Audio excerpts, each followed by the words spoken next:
외치면서 시작할게요. 시작. 사랑하고 축복합니다. 사랑하고 축복합니다. 우리 지난 한 주도 이렇게 내 주위에 있는 사랑하는 가족, 사랑하는 친구들 중에 아프고 어려운 이들과 함께 있고 그들을 위해 기도하는 그런 한 주였기를, 우리가 말씀을 보며 예수님의 이름으로 기도합니다 하고 기도하지, 큐티 보면서 그 기도할 때 나만, 우리 가족만을 위해서가 아니라 몸이 아프고 힘든 어려운 이들을 위해서도 기도하는 우리 하담 친구들이 되기를 진심으로 바래요. 오늘 10월의 첫 번째 주일 오늘 말씀을 시작할게요. 향기로운 예쁜 꽃들이 있어요. 혹시 이런 예쁜 꽃다발 받아본 적 있나요? 네. 언제 받았지? 유치원 졸업할 때. 그렇지. 졸업할 때 또는 입학할 때 또는 어떤 뭔가 기쁜 공연 같은 거 할 때 이렇게 예쁜 꽃들을 선물하죠. 또는 생일 때라든지, 생일 때는 전우사님은 이렇게 친한 엄마들 모임이 있거든. 그 모임에서 매해 생일을 맞은 그 엄마에게 되게 아름다운 꽃다발을 전하는 그런 이렇게 문화가 있어요. 그 꽃다발을 받으면 어른들은 되게 좋아하더라. 그치? 혹시 효진이는 제일 좋아하는 꽃이 뭐예요? 없어요. 제일 좋아하는 꽃이 없어요? 다 좋아요. 꽃 다 좋아해요. 효진이가 꽃이에요. 우리 하율이는 혹시 좋아하는 꽃이 특별히 있나요? 아니요. 그럼 하율이도 꽃들을 좋아하나요? 하얀 꽃이. 하율이가 꽃이에요. 자, 너는 꽃이야. 너는 꽃이야. 자, 이렇게 예쁜 꽃들이 있는데 전우사님이 왜 좋아하는 꽃을 왜 물어보세요? 오늘 말씀의 메시지와 이 꽃이 아주 연결점이 있기 때문이에요. 특히 전우사님은 물론 좋아하는 꽃들이 따로 있긴 하지만 특별히 이 꽃을 오늘 말씀과 함께 연결해서 좋아하기로 했어요. 그 꽃은 바로 해바라기입니다. 해바라기는 어떤 특성이 있을까? 특징이 있을까요? 커요. 또 얼굴만 해요. 효진이보다 한번 더 클 수도 있어. 큰 해바라기는. 또 이 해바라기가 가지고 있는 아주 중요한 특징 중에 하나가 있어요. 해를 계속 바라봐요. 그렇지. 이 이름에서, 해바라기의 이름에서 알 수 있듯이 해바라기. 해바라기는 해를 향해, 물론 모든 꽃들이 해를 보고 비를 맞으면서 쑥쑥쑥 자라지만 특별히 해바라기는 이렇게 좀 비스듬하게 하늘을 향해, 해를 향해 그렇게 본다 해서 아마 해바라기란 이름이 지어진 것 같아요. 이 해바라기가 우리에게 이렇게 말해요. 따라해볼까? 어떤 어려움이 있어도 하나님만 바라봐야 해. 어떤 어려움이 있어도 하나님만 바라봐야 해. 그러면 이 하나님만 바라보는 하나님의 자녀를 우리는 뭐라고 부르면 좋을까요? 하나님 자녀. 하바라기 아닙니다. 원사님이 생각한 건 자, 주바라기예요. 얘들아, 너희 혹시 그런 알죠? 슈퍼 주니어예요. 자, 전사님 그거에서 죄송해요. 자, 우리는 주님을 바라보는 자녀들, 따라해보자. 주바라기예요.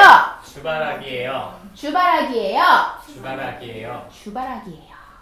바로 우리는 주님을 바라보는 주바라기 효지. 뒤에서 이렇게 깨쭉깨쭉 웃으세요.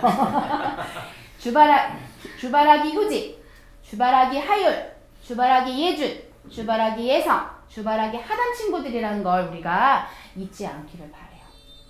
주님을 바라보는, 어떤 어렵고 힘든 일이 있어도 주님을 바라보는 주바라기 같은 사람.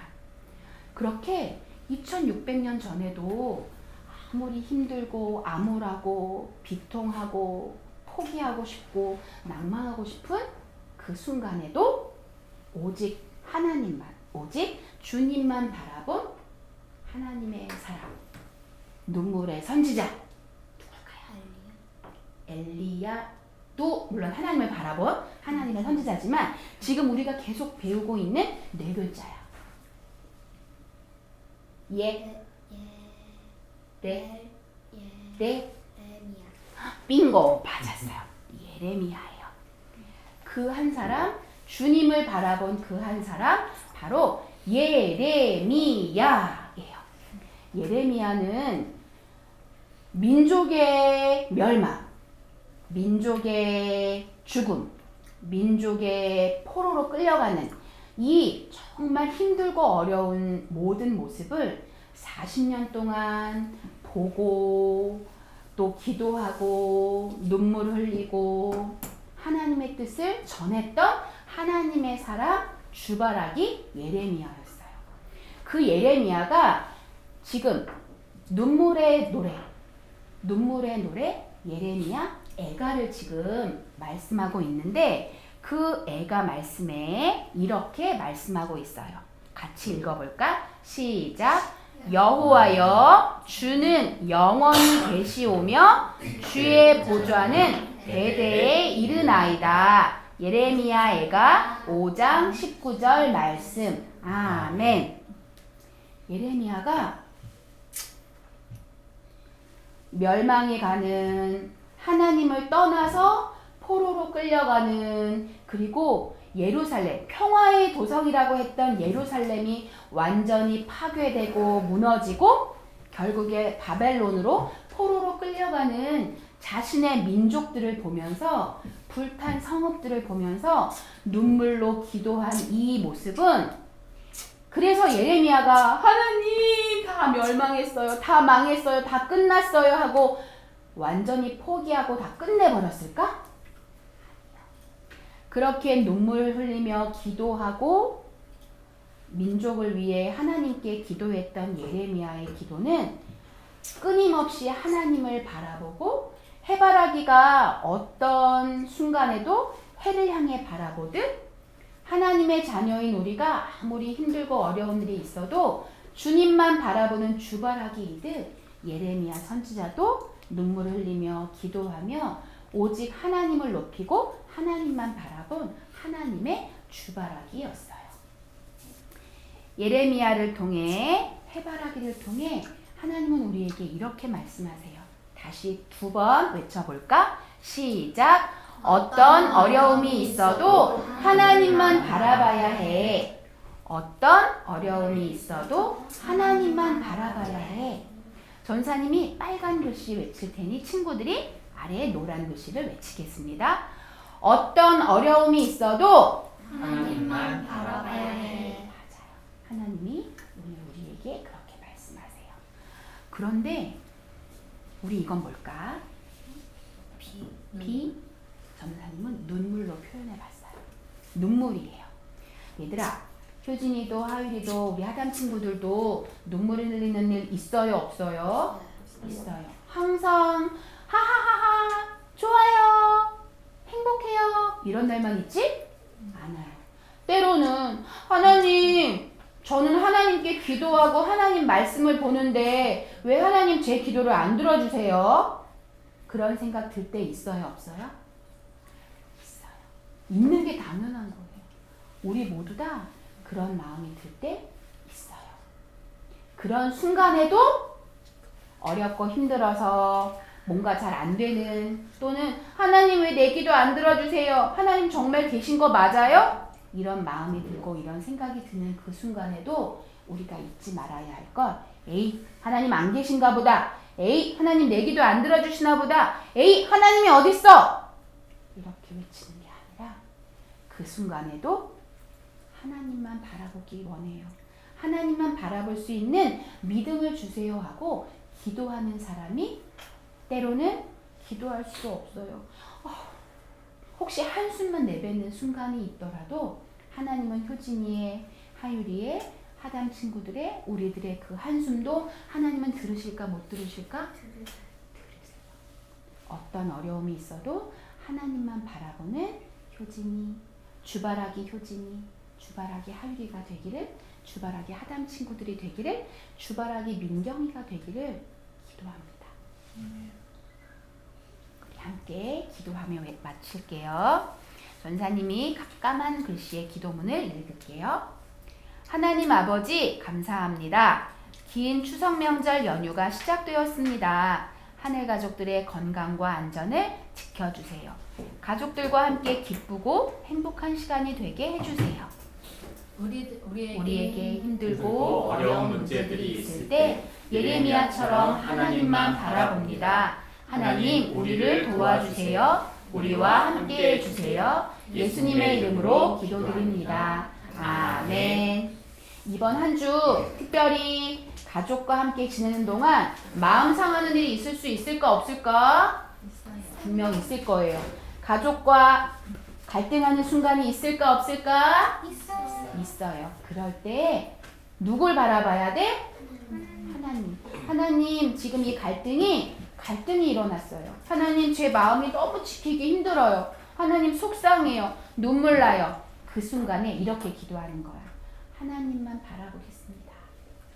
그렇게 기도하며 그 힘든 순간, 힘든 과정, 힘든 갈등의 시간을 지나가고 가족과 함께, 친지들과 함께, 이웃들과 함께 감사의 추석 명절 잘 보내고 돌아오기를 축복하며 기도할게요.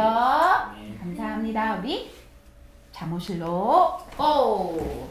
예수님은 나의 왕, 예수님은 나의 왕, 살아계신 하나님 아들 내 마음에 모셔요, 어서서 오세요. 예수님, 살아계신 예수님 오세요. 마음에 함께 계세요. 나의 왕.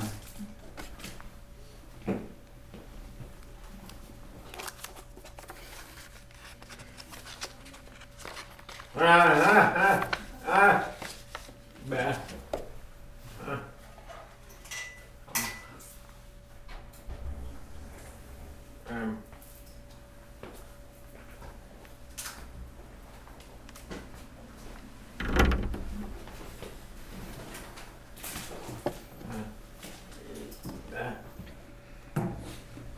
우리 인생에는 길을 잃어버릴 때가 있습니다. 우리 나침판을 없이 방향을 찾는 법이 뭐가 있을까요? 해. 또 뭐가 있을까요? 달? 예, 달. 나무요, 나무. 예. 19예배 때 있었던 사람들이 있어서 나무 어떻게 생각해요? 네 가지 방법 정도가 있다고 하죠. 네. 해, 달, 별, 나무.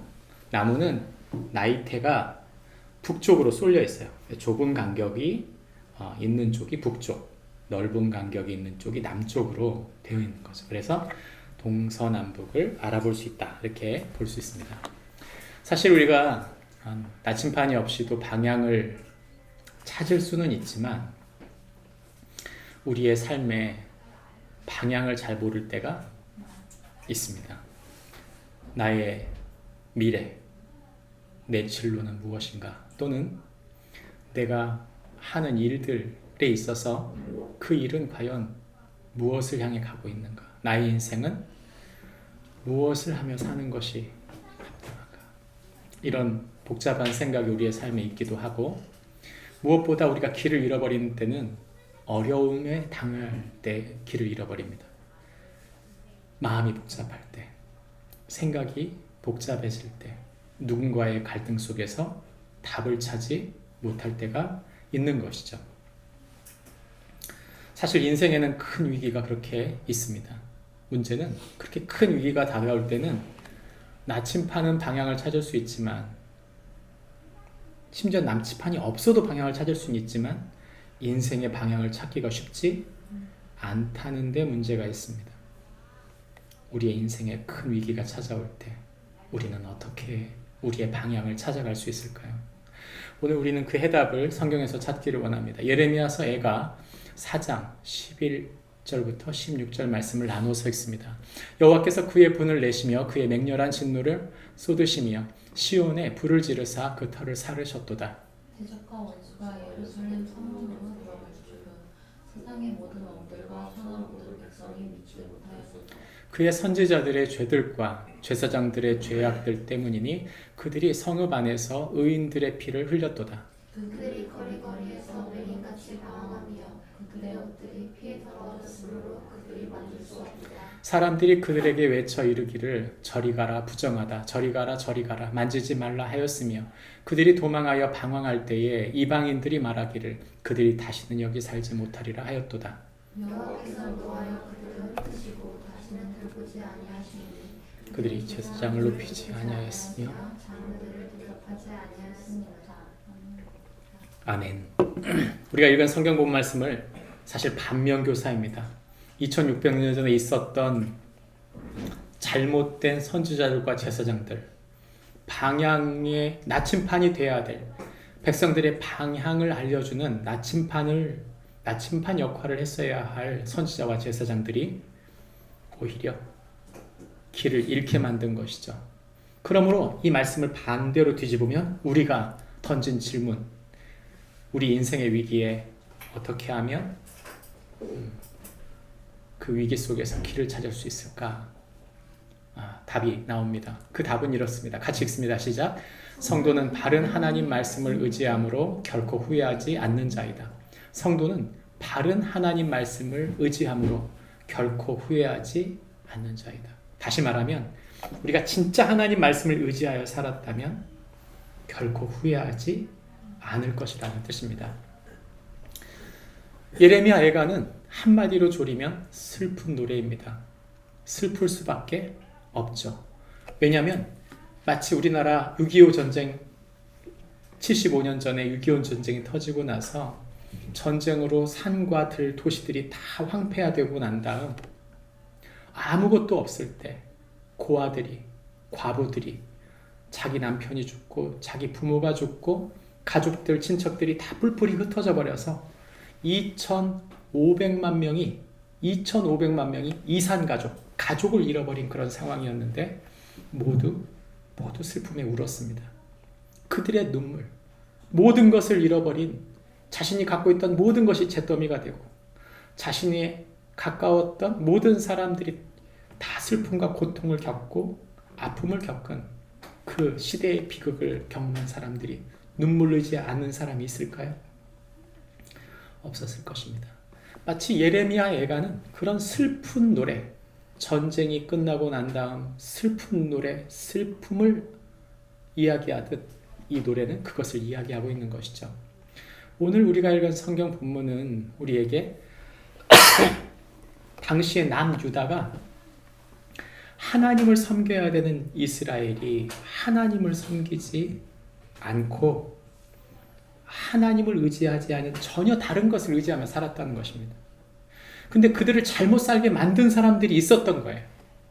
그들에게 나침판 역할을 했어야 할 선지자와 제사장들이 타락한 것이죠. 자기 눈의 욕망에 타락하고 정치와 타협하고 그리고 심지어는 사이비 이단과도 타협하는, 심지어는 백성들을 이용해 먹는 정도 수준에 머무르는 그런 종교 지도자들 때문에 나라 전체가 다 망가져 버린 것입니다. 그러면 이런 현상이 왜 벌어졌는가? 그것은 바른 하나님의 말씀을 듣지 못했기 때문이죠. 말씀을 왜곡하는 사람들, 그들이 있을 수 있다는 사실을 인정하지 않은 거예요. 지금은 어떨까요? 2600년이 지났습니다. 우리가 사는 시대는 핸드폰을 틀고 미디어를 들어보면 설교가 쏟아집니다. 구글 검색창에, 네이버 검색창에 설교를 쳐보면 설교가 엄청 많아요. 문제는 뭐냐면 그렇게 많은 설교가 있는데도 우리가 이게 바른지 틀린지, 바른지 그른지를 구분하지 못하는 시대가 됐다는 게 그게 가장 큰 문제인 거예요. 홍수에 마실 물이 없다고 하나님의 정확한 말씀이 무엇인지를 알지 못한 채 사람들이 살아가기 때문에 사람들은 혼란 속에 빠져 있는 것입니다. 예레미야 애가는 그런 혼란에 대한 이야기를 하고 있습니다. 이스라엘이 패망하고 그 패망하고 난 다음 그들의 눈물과 슬픔을 노래한 것이 4장과 5장인데 이 4장과 5장을 통해서 성경은 우리에게 예레미야 시대에 그들이 겪었던 그 슬픔, 그들이 무엇이 잘못됐는지를 이야기해주고 있는 것이죠. 오늘 우리는 그 얘기를 해볼 텐데 저는 예레미야 애가 4장, 5장을 통해서 성경 말씀이 우리에게 세 마디를 주고 있다고 믿습니다. 첫 번째는 바른 말씀을 붙들고 살라. 반대로 말하면 무슨 말입니까? 틀린 말씀이 존재할 수 있다. 명심해라. 두 번째, 사람이 아니라 하나님을 섬겨라. 여러분, 담임 목사님 섬겨라. 아니요. 사람 섬기지 마십시오. 하나님을 섬기세요. 하나님을 바르게 섬기면 누구를 섬겨야 될지 알아요. 교회에서 잘 섬겨놓고 가정에 가서 내 배우자를, 내 자녀들을 잘 섬기지 못하면, 세우지 못하면 여러분 그게 무슨 소용입니까? 하나님을 의지하는 사람은 누구를 섬겨야 될지 압니다. 세 번째, 고통 속에도 하나님만 신뢰하라. 고통에선 길을 잃게 되어 있어요. 그러나 우리가 정말 하나님을 신뢰한다면 그 고통의 의미가 무엇인지 언젠가 반드시 찾아낸다는 것이죠. 하나님은 우리에게 그 말씀을 하심으로 우리의 삶을 펼쳐가는 분이세요. 우리는 그렇게 생각합니다. 이렇게 고통당하는데 이 인생에 무슨 의미가 있느냐? 그렇지 않아요. 진짜 고통받은 사람, 그 고통 속에서 하나님을 제대로 만난 사람이 있으면 수많은 사람들을 살려냅니다. 그러나 고통 속에서 하나님을 잃어버린다면 그는 인생의 어떤 것에서도 답을 찾을 수 없다는 것이 문제입니다. 오늘 저는 세 가지를 이야기해 볼 텐데 첫 번째는 바른 말씀을 붙들고 살라는 것입니다. 왜 이 말씀을 하고 있는가? 4장 11절부터 16절에 보시면 여러 가지 이야기가 나와요.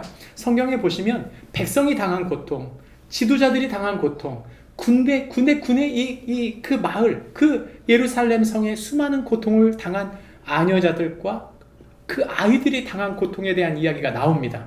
근데 유독 4장에서 하나님이 분노하셨다는 얘기는 11절부터 16절까지만 나와요. 누구한테 분노했어요? 바로 선지자들과 제사장들에게 분노한 것입니다. 선지자들은 말씀을 전했던 사람들이고 제사장들은 그들이 신앙이 유지되게끔 도와준 사람들이죠. 요즘으로 말하면 정확히 설교자입니다. 정확히 목회자예요. 과연 그들이 하나님의 말씀에 붙들려 살고 있었는가 하는 것이죠. 저는 목회자입니다. 제가 목회자로서 제일 설교하면서 위험하게 생각하는 게 뭐냐? 이거예요. 하나님이 하시는 말씀이 무엇인가를 생각하지 않고 이 설교에 내가 하고 싶은 말을 끼워 넣는 거예요. 여러분, 이것이 하나님 앞에 용납될까요?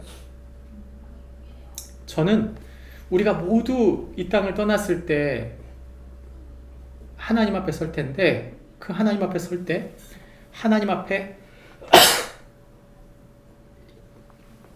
가장 큰 심판을 받을 사람들이 누구라고 생각하느냐면 목회자라고 생각합니다. 여러분, 제 설교가 좀 딱딱하죠? 그죠?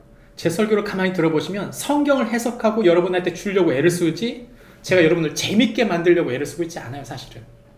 제 설교의 핵심은 하나님이 우리에게 뭐라고 말씀하시느냐를 찾는 게 저의 핵심이지 제가 여러분에게 무슨 재밌는 얘기를 할까? 여러분을 어떻게 하면 즐겁게 만들까? 여러분 거기 있지 않아요. 심지어 저는 여러분을 변화시키고 싶어 하지 않습니다. 그게 중심이 아니에요. 하나님이 저와 여러분에게 뭘 말씀하고 싶어 하느냐? 그게 핵심이에요. 전 그렇다고 믿어요. 여러분, 하나님 앞에 섰을 때 많은 설교자들이 저는 엄청난 징계를 받을 거라고 믿어요. 왜냐? 하나님의 순수한 말씀에 자기가 하고 싶은 말을 막 섞어요. 여러분, 그거는 명백한 죄예요. 보통 죄냐? 절대 작은 죄가 아닙니다. 왕이 있습니다. 여러분, 100년 전, 200년 전 우린 조선에 왕이 있었죠.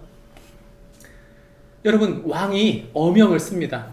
어명을 썼어요. 다 써서 이제 이것을 전달합니다. 사자에게. 그래서 어명을 전달하는 사자가 받아서 이 전달해서 어명이요 하고 부르고 쓰죠. 얘기하죠. 근데 만약에 그 사자가 중간에 자신이 그걸 몰래 펴보고 자신이 왕께서 이건 잘못 쓰셨네. 이거는 내 생각에 이게 맞지. 왕이 쓴 친필 서신을 어명을 자기 스스로 바꾼 다음에 무슨 일이 벌어질까요? 무슨 일이 벌어질까요? 그걸 발각되는 순간 그냥 참수형입니다. 그냥 참수형이에요. 그게 설교자의 자리예요. 저는 그렇다고 믿습니다. 제가 이 자리에 올 때마다 매번 이 생각을 해요. 마치 어머니들이 아이들 낳을 때 고무신, 예전에 고무신 신고 들어가면서 그 고무신을 가지런히 놓고 들어갔다고 해요. 왜요? 내가 과연 아이를 낳고 다시 이 신을 신을 수 있을까? 그 생각을 하고 아이를 낳으러 방으로 들어갔다고 하죠. 똑같아요. 제가 설교하러 올라올 때 제가 과연 다시 이 신발을 신을 수 있을까? 그런 두려운 마음으로 설교하지 않는다면 저는 그 설교는 위험한 설교라고 생각합니다. 여러분이 이 설교를 얼마나 재밌게 들었느냐, 그 설교가 내게 얼마나 감동됐느냐, 여러분 그것보다 더 중요한 건 뭐냐면 진짜 그 설교가 바른 설교냐는 거예요. 바른 설교. 2600년 전에 선지자들이, 제사장들이 선포한 말씀과 그 예배 속에서 그들의 행실과 그들의 생각 속에 하나님의 뜻이 아닌 걸 집어넣은 거죠. 그게 그들의 죄악인 거예요. 그래서 13절에 그의 선지자들의 죄들과 제사장들의 죄악들 때문이다. 하나님이 분노하시고 하나님이 원수들로 그 예루살렘을 쓸어버리신 이유는 바로 선지자와 제사장들 때문이라고 말해요. 전 여러분에게 묻고 싶어요. 2600년이 지난 현실, 요즘은 어때요?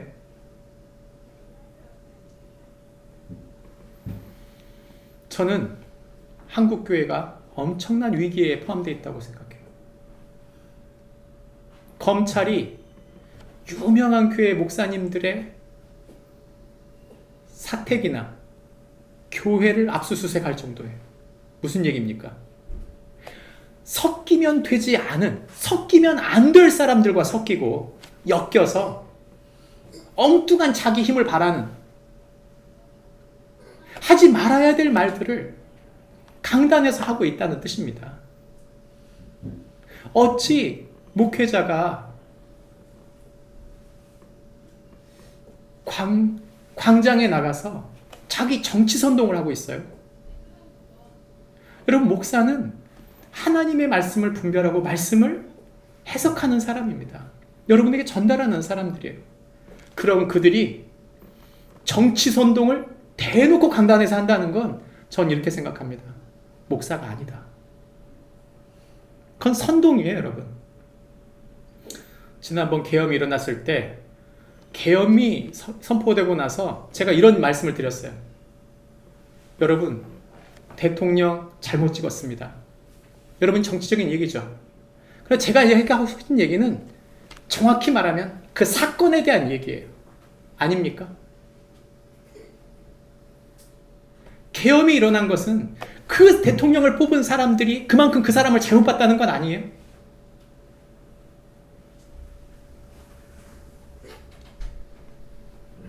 그러면 전쟁이 일어났는데 교회가 전쟁이 일어났다는 얘기를 하지 말아야 됩니까? 전쟁을 일으킨 사람이 잘못됐다는 얘기를 하지 말아야 돼요? 그걸 보고 나보고 정치 선동을 하고 있다고? 여러분, 착각하지 마십시오. 역사 속에 교회가 있어요. 정치 선동을 한다는 뜻이 아니라 그 역사적 사건을 얘기하는 것은 교회가 필요해요. 역사적 사건을 위해서. 근데 그 역사적 사건의 해석조차도 정치 선동이라고 얘기한다면 그 사람이야말로 모든 것을 정치로 보고 있는 거예요.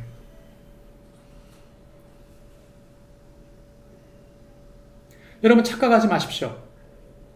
여러분이 어떤 정당, 어떤 사람을 찍는 거 여러분 선택입니다. 그러나 그걸 기억하세요. 그들이 잘못해서 벌어진 모든 사건과 사고는 온 국민이 지는 것입니다. 여러분 누구든 뽑을 수 있고 누구든 선택할 수 있어요. 그러나 여러분 내가 잘못 뽑은 사람에 대한 후회가 저는 있어야 된다고 봅니다.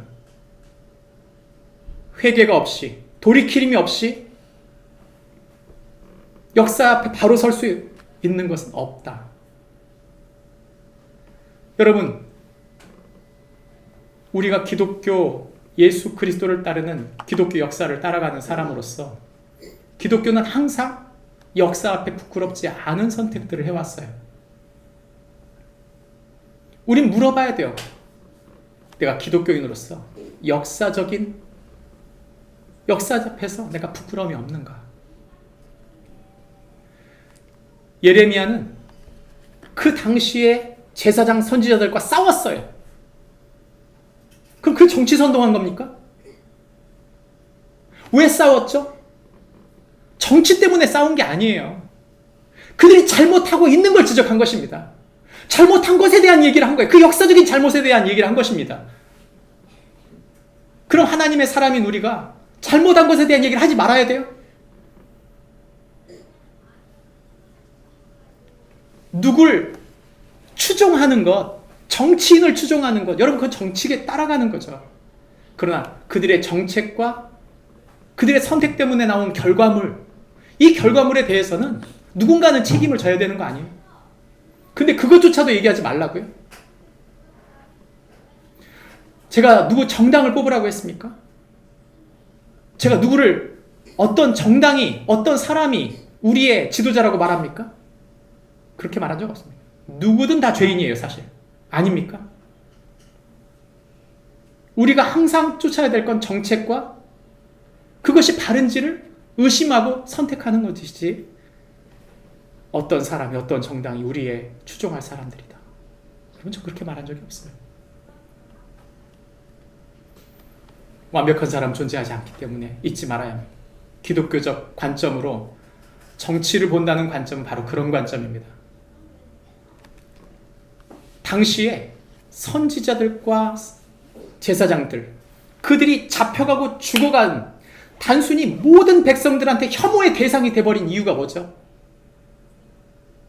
그들의 욕망과 죄 때문이에요. 한국 사회를 책임지는 사람이 누굽니까? 저는 목사라고 믿어요. 이렇게 한국 사회가 빨리 일으켜진 것은 무엇 덕분이냐? 전 교회 덕분이라고 믿습니다. 근데 지금은 교회가 나라를 망가뜨리고 있다. 저는 그렇게 믿어요.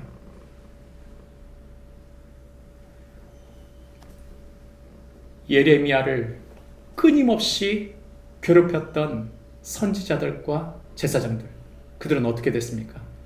백성들의 혐오의 대상이 됐어요. 망하고 나니까 그때 깨달은 거예요. 자기들을 망친 사람들이 누구다? 종교 지도자다라는 것을 깨달은 것입니다. 제가 지금 말씀드리고 있는 것은 제가 하고 싶어 하는 말이 아닙니다. 예레미야 애가 본문을 묵상해 보세요. 이 4장을 묵상해 보시면 하나님이 백성들이 당시에 있었던 이 남유다가 얼마나 제사장과 선지자들을 혐오했는지를 얘기하고 있는 것이죠. 그들은 모든 결과물이 다 났을 때 혐오의 대상이 됐습니다. 저와 여러분이 꼭 기억할 것이 있습니다.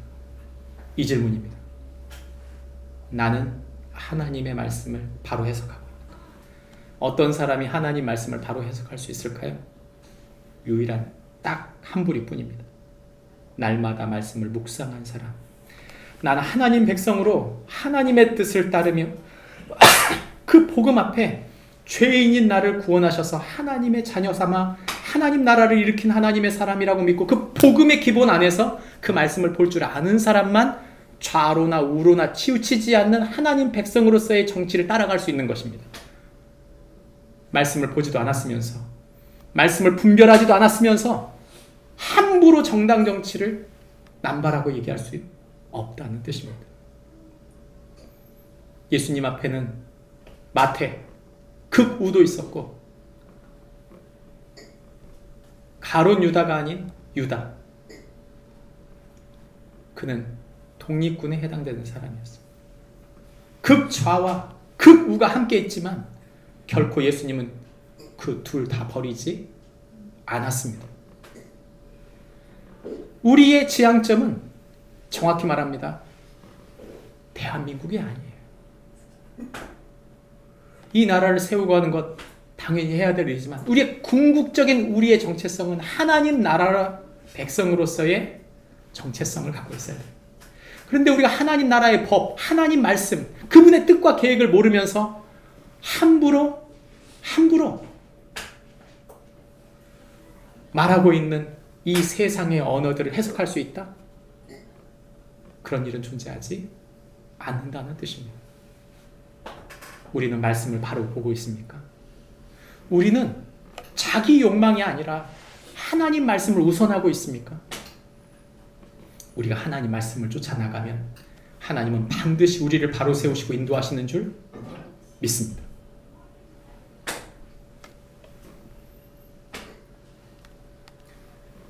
바른 말씀이 우리를 세우고.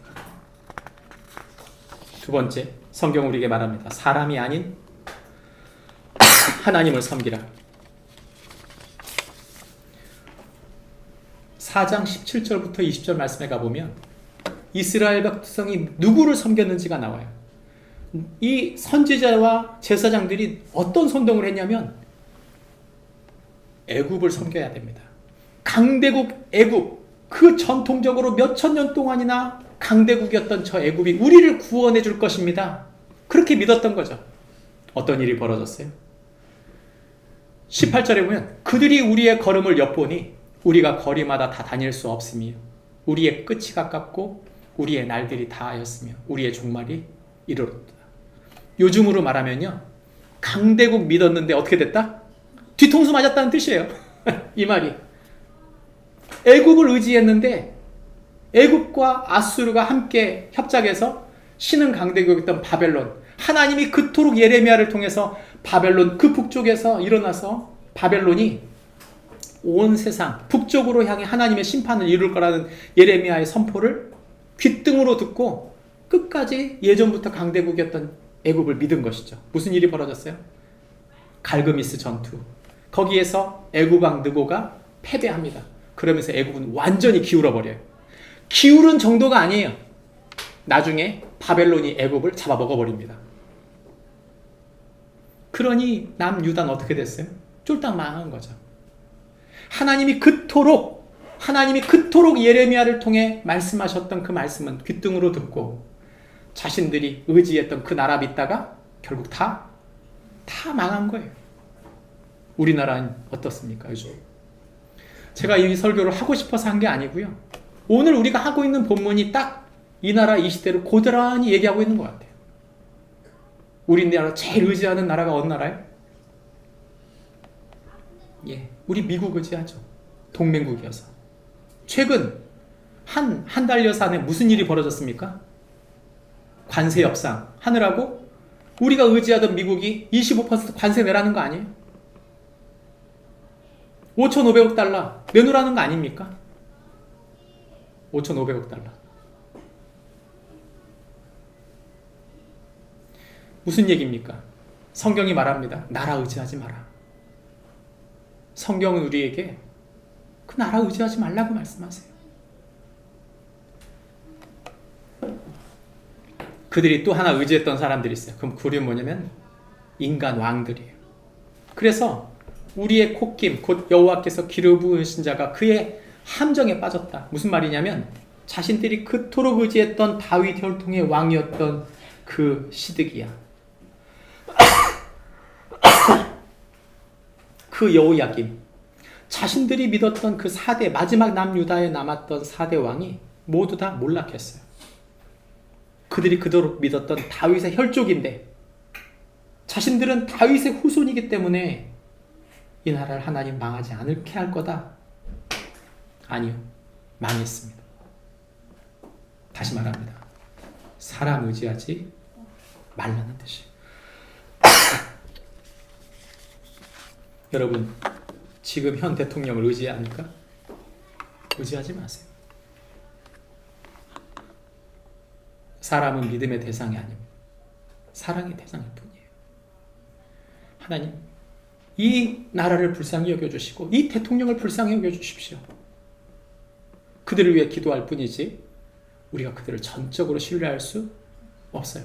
만약에 이 사람이 지금 현 대통령이 잘못하면 그때 가서 뭐라고 말할까요? 믿었던 사람들은 이 사람 때문에 우리가 또 잘못되고 있다. 그렇게 얘기할 거 아니에요? 우리 그거 아니에요. 우리 하나님 의지하는 사람들이라면 하나님 다스려 주십시오. 하나님이 진정한 지도자이시며 우리의 왕이십니다. 이렇게 고백하는 것이 맞다는 것이죠. 그 얘기하는 것입니다. 헛된 것 의지하지 말고 헛된 도움을 의지하지 말아라. 이 본문을 20절 본문인데 그들이 어떻게 이 본문을 이야기하는지 메시지 성경이 이렇게 말합니다. 우리 생명의 호흡이요, 우리의 기름 부음 받은 자인 우리의 왕이 그들이 파놓은 함정에 빠져버렸다. 우리는 그의 보호 아래 살 거라고 늘 말했지만 헛된 말이 되어버렸다. 성경이 말해요. 너 사람 의지하지 마라. 네 호흡, 네 생명과 같은 존재라고? 그런 건 아니에요, 여러분. 하나님이 그를 세웠어요? 아니요. 하나님이 그를 그 왕으로 세웠을 뿐이지 그도 여전히 죄인이라는 것을 잊지 말라는 거예요. 결국 성경은 우리에게 말합니다. 사람은 의지의 대상이 아니다. 앞으로 우리나라 대통령이 바뀔까요? 안 바뀔까요? 여러분, 10년 후에도 지금 대통령일까요? 20년, 30년 후에도 지금 대통령이? 그런 일은 없잖아요. 바뀔 거예요. 그때마다 여러분 그 사람 의지하겠습니까? 의지하면 실망하는 거예요. 우린 사람 의지하고 난 다음 그 사람에게 실망하고 나서 그 사람 탓을 해요. 아닙니다. 죄인이에요. 여러분, 우리가 너무 큰 기대를 가지면 실망이 커요. 여러분, 사람은 연약한 존재라는 걸 인정할 줄 알아야 돼요. 그거를. 근데 사람들이 그걸 인정하지 않아요. 그 용서하지 않는 거죠. 왜 혐오할까요? 끝까지 허물을 찾아요. 내가 지지하는 사람의 허물은 놔두고 다른 사람의 허물만 찾죠. 생각해보세요. 누구 허물 없는 사람이 어디 있어요, 세상에. 그 헛된 것 의지하니까 분노가 차는 거죠. 원망이 차고 미움이 증폭되는 것입니다. 여러분, 그건 기독교적 언어가 아닙니다. 기독교적 언어는 무엇입니까? 섬기고 세우는 거예요. 덮어주고 용서해주고 세워주고 밀어주고 지지해주는 거 아닙니까? 언제부터 기독교가 선동하고 미워하고 혐오하고 배제하고, 어디 기독교가 그런 기독교입니까? 사람을 섬겼기 때문이에요. 여러분, 그건 죄입니다. 우린 하나님만 우리의 왕으로 섬기는 이들이에요. 우리가 바르게 하나님을 사랑한다면, 예수 그리스도의 십자가를 따른다면 주님이 우리를 온전히 섬기고 세우신 분이라는 것을 인정하고 우리 또한 섬기고 세워가는 사람이 되는 줄 믿습니다. 마지막 성경은 우리에게 말해줍니다. 고통 속에도 하나님만 신뢰하라.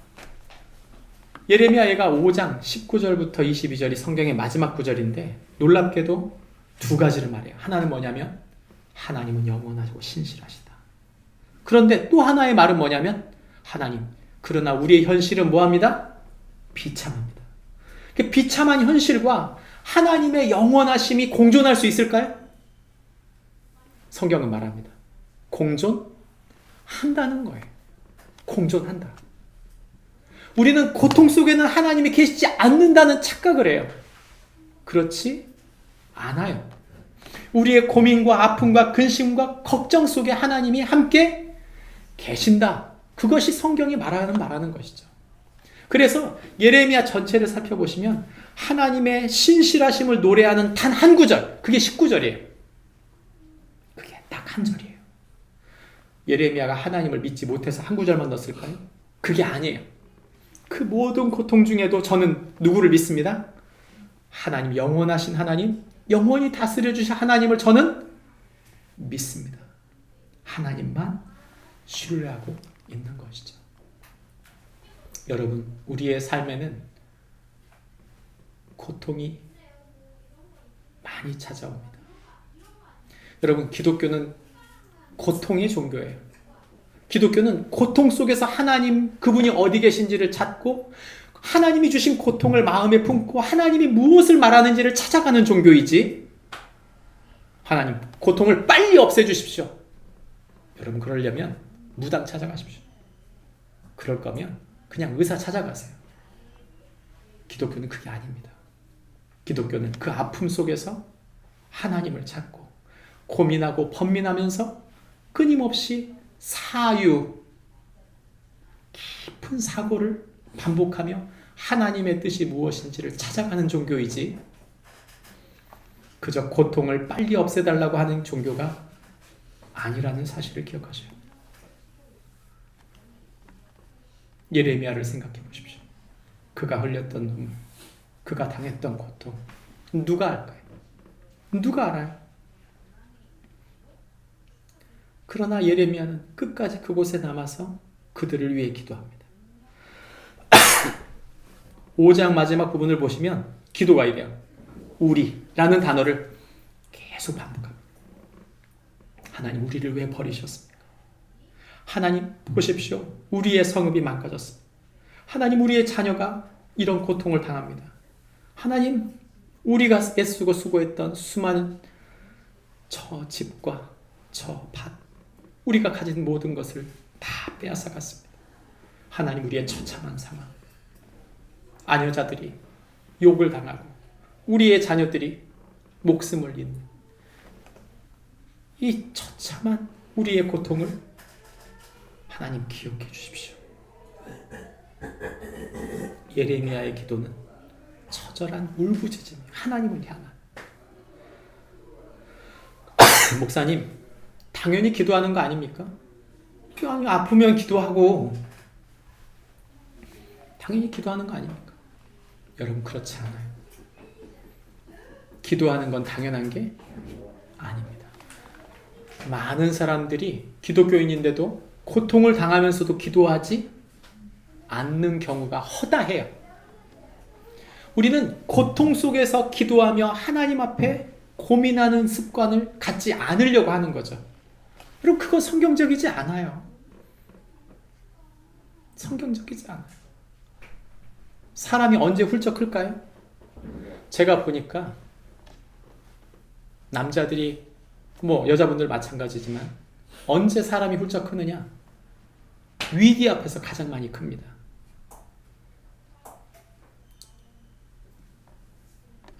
수능 고사 앞에서, 남자들 군대 가서, 결혼하면서, 직장 구하면서 큰 위기가 닥쳤을 때 과연 인생에 공부한다는 게 뭐지? 시험이 뭐지? 나는 누구지? 끊임없이 고민하지 않습니까? 고민하지 않고 진로 정합니까? 고민하지 않고 결혼합니까? 고민하지 않고 중요한 일을 결정하나요? 그런 일은 없어요. 모두 고통스러운 일이에요. 근데 그 고통을 통과한 사람들마다 훌쩍 자라는 것이죠. 여러분, 인생의 고통은 찾아옵니다.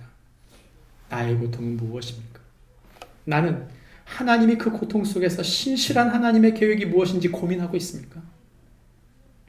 여러분, 이 고통이 하나님의 뜻을 찾는 선한 하나님의 계획이라는 사실을 놓치지 않는 축복이 저와 여러분에게 있기를 바랍니다. 말씀을 맺으려고 합니다. 저는 4년 동안 한 직장을 다녔는데 제가 그 직장에 들어갈 때 첫 월급이 75만 원이었어요. 75만 원. 지금 생각해보면 그때와의 차이를 생각해보면 요즘으로 따지면 한 150만 원 정도 되겠죠. 근데 물가를 따져보면, 근데 이 회사를 가야 될까 말아야 될까, 저는 그 회사를 놓고 기도했어요. 하나님, 제가 한 직장에 들어가면 전 하나님 뜻으로 받아들이겠습니다. 제가 만나는 사람들, 제가 하는 모든 일들, 그 모든 것 속에 하나님의 뜻이 있다고 저는 믿고 그걸 받아들이겠습니다. 그 회사가 편했느냐? 아니요. 제가 들어갈 때 제가 해야 될 일 아닌 일들을 시켰어요. 제가 처음 갈 때 3개월 동안 이 회사는 정말 힘들다. 그 생각이 정말 힘들었어요. 몸이 다 지쳐 축이 날 정도로. 그러나 그 회사를 다니면 다닐수록 하나님은 하나님의 말씀이 함께하는 동안 사람들이 누군지, 왜 그 사람들이 너한테 그 일들을 떠넘겼는지, 그들 안에 죄가 무엇인지, 그들 안에 선한 것이 무엇인지, 하나님이 그들을 향해 무엇을 말씀하시는지 저는 그 4년 동안 하나님의 음성을 많이 들었어요. 여러분, 고통스럽고 힘든 걸로만 따지면 여러분 직장 못 다닙니다. 그걸로만 따지면 인생 못 살아요. 고통 속에서 하나님의 음성을 들을 줄 알아야 합니다.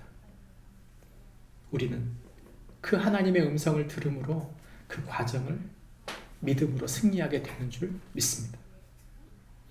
저도 연약하고 부족한 사람이어서 허물이 많지만, 그러나 그 연약하고 부족함에도 그 4년 동안 하나님께서 복음의 도구로, 믿음의 도구로 저를 사용하여 주신 것이 감사합니다. 그들에게 복음을 전하고 그들을 섬기고 세우고 그들과 함께 웃고 함께 슬퍼했던 나날들이 저는 너무나 가슴 깊어요. 저와 여러분에게도 똑같이 앞으로 있을 모든 고난과 어려움 속에서 하나님의 음성을 듣고 하나님의 뜻을 따라 하늘의 뜻을 이루어가는 축복이 우리 모두에게 있기를 바랍니다. 기도하겠습니다.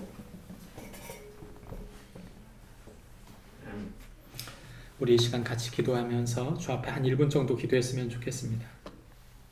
우리 인생에는 위기가 반드시 찾아옵니다. 방향이 무엇인지, 어디가 방향인지, 무엇을 뜻하는지 알지 못할 때가 참 많습니다.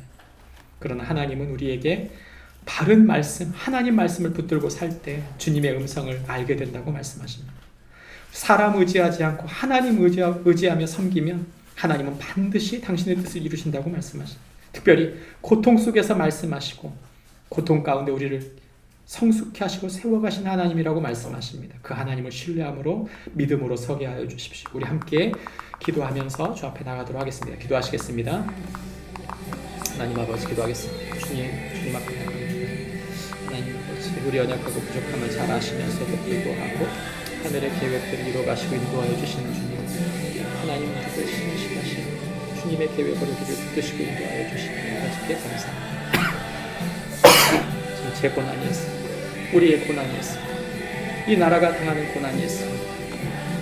이 고난 속에서 하나님은 신실하신 분이십니다. 하나님은 여전히 말씀하시는 분이십니다. 우리를 향하는 놀라운 주님의 계획을 이루시는 분이십니다. 주님을 믿고 믿음으로 서게 하여 주십시오.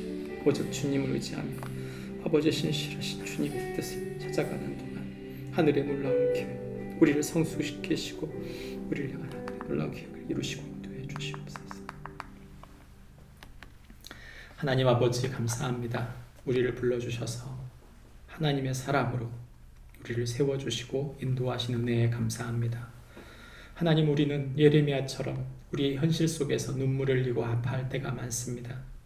고통 속에서 길을 잃어버리고 헤맬 때가 많이 있습니다. 그러나 주님, 우리의 진정한 삶의 방향은 주님이신 줄 믿습니다. 주님의 바른 말씀 속에 온전히 거하게 하여 주옵소서. 사람이 아니라 온전히 주님을 섬기는 자 되게 하여 주옵소서.